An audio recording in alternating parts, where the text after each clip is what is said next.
The winners of MTV's Video Music Awards have rarely been as exciting as the unfolding at the ceremony itself. Since their 1984 debut, the awards have become known for their spectacle, building a reputation as the home of some of the most iconic musical performances, shocking moments, and splashiest feuds. The most nominated artists going into the 2018 VMAs were Kendrick Lamar, 8, followed by the Weeknd and VMA host Katy Perry, 5 each. But here, let's test exactly how much attention is paid to the awards themselves in the years after they were given out. Did you remember that 2001's Video of the Year trophy went to Lady Marmalade? How about Britney Spears' 2001 performance of I'm a Slave for You, featuring a giant albino python? Now, not every VMAs can boast a moment that unforgettable, but unfortunately, the 2017 edition did not even come close to making a lasting impression. Most of the ceremony was awarded the ultimate show sin. It was boring. Outside of Lamar's literally fiery opening performance and Pink's medley before accepting the Video Vanguard Award, no amount of confetti could hide the fact that this show generally lacked the kind of electric, unpredictable spark that made VMAs of years past so interesting. But since I watched over 3 hours of it anyway, I'll save you a whole lot of time by breaking down the winners and losers of the night. Despite her rumored surprise appearance, Taylor Swift did not show up to the VMAs, but yes, she managed to win the night. Hell, it did not even matter that Swift was nominated for a single award, Best Collaboration, for I Do Not Wanna Live Forever, 50 Shades Darker, with Zayn Malik, which she ended up winning. She still managed to dominate the conversation surrounding them.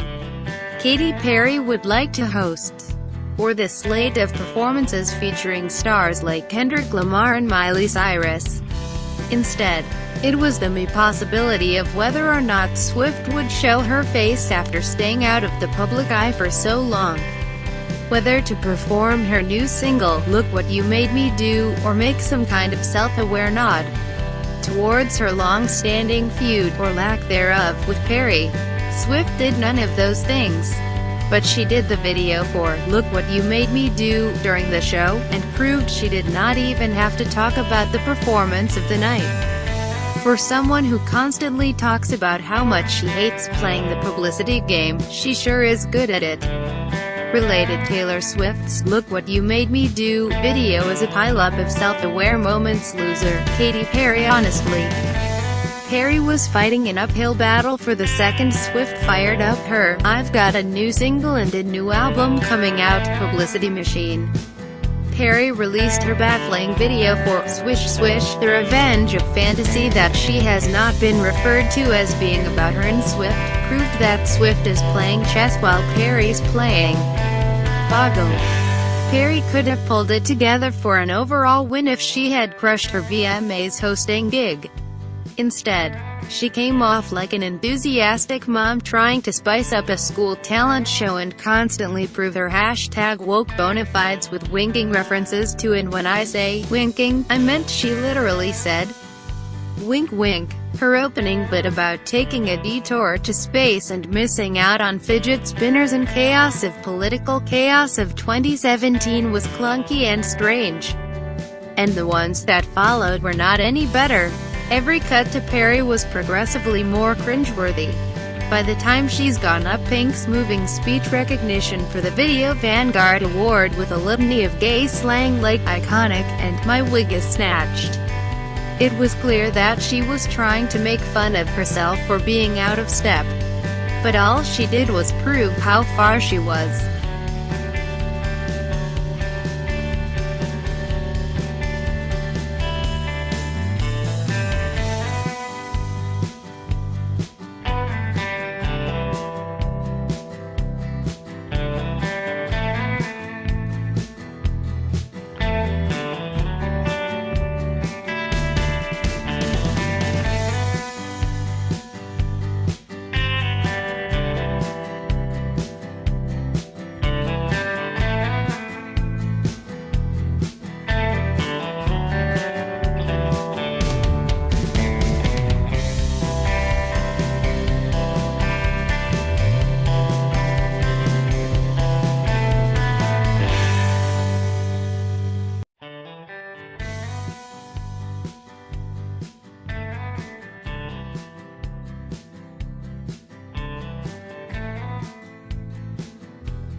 Perry's basketball-themed finale performance of Swish Swish reminded everyone in the VMAs audience that the best part of Perry's song was a shot by Nicki Minaj, who did not even have the move to steal the VMAs spotlight.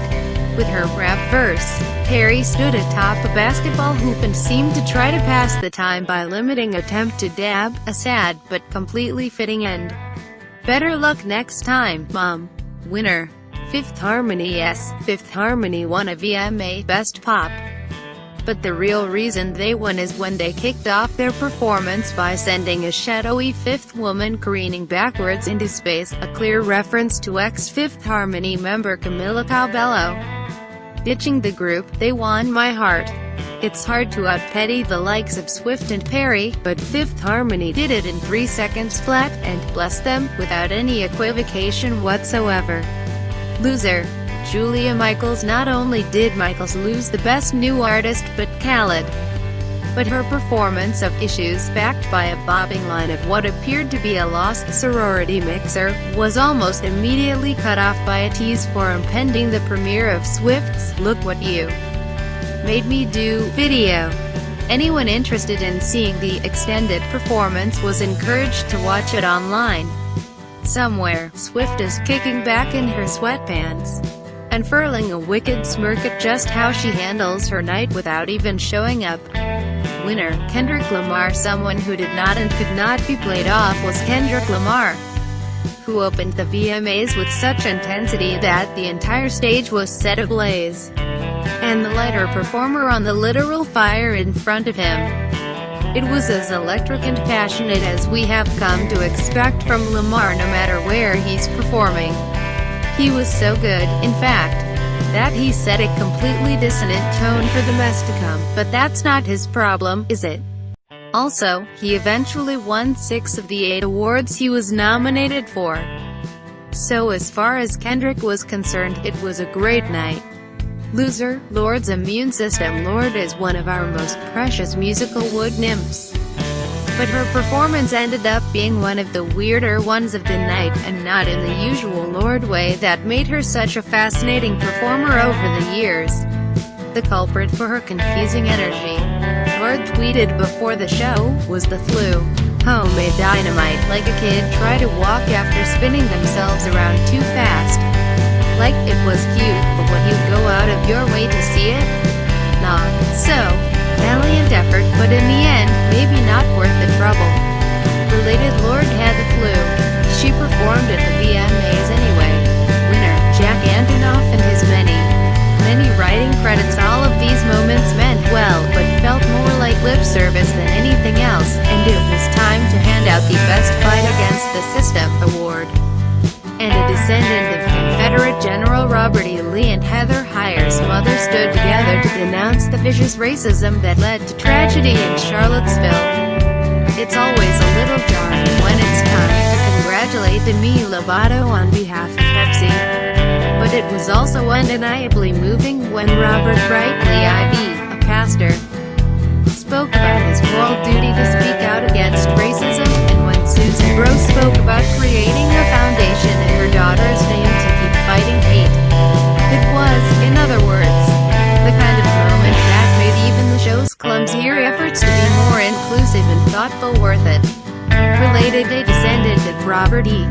Lee joined Heather Heyer's mother to denounce racism at the VMAs. Loser. The VMAs' reputation as a one-of-a-kind spectacle. If I did not know I was watching the VMAs, I could have guessed I was watching something more akin to the Teen Choice Awards. A few bright spots just could not make up for a night full of confused bits, flat jokes, desperate attempts to create viral hashtags, and the vast majority of performances come and go so forgettably that they almost immediately floated away into